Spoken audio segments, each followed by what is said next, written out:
You're watching Eyewitness News at 6 on WUTR. The American Hockey League became the latest sports league to cancel the remainder of its season today.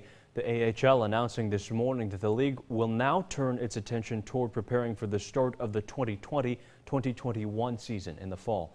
Sports Director David Edelstein tells us what this means for Utica Comets players, coaches, and staff now that the season is over.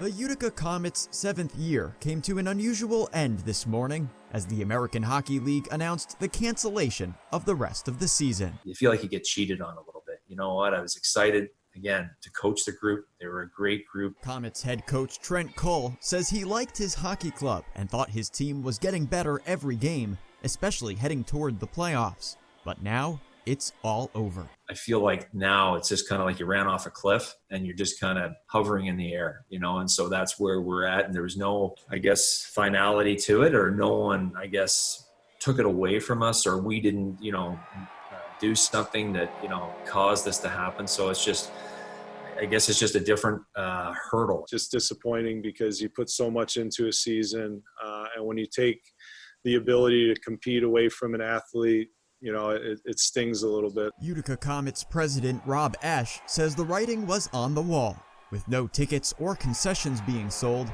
he says it was unlikely for the league to pick back up. If you can't control something, I mean, there's no sense of crying about it or complaining about it. And this is something that's, you know, a global pandemic. It's something that there's no rule book written for something like this. Ash and Cole say the closure of the season canceled allows them to start moving forward.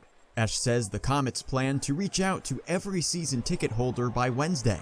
Cole says his coaching staff starts discussing the season in review. I didn't reach out immediately to guys because I didn't know what to say, you know, like, and I didn't want to start going down the road and pretend like I knew what I was talking about, because I did not. There was a while there, like when it first happened, I was depressed. I didn't know what I was doing for 2 weeks, you know, and kind of like a dog chasing its tail for a while. And then you kind of pick yourself back up and then kind of start moving on. Reporting, David Edelstein, Eyewitness Sports. And Ash adds that if fans are not allowed at games when the 2020-2021 season is set to start this fall, the AHL might delay the start of the season by a month or two, but he says the league relies almost entirely on ticket and concession sales and corporate sponsors, but he thinks a delay is unlikely.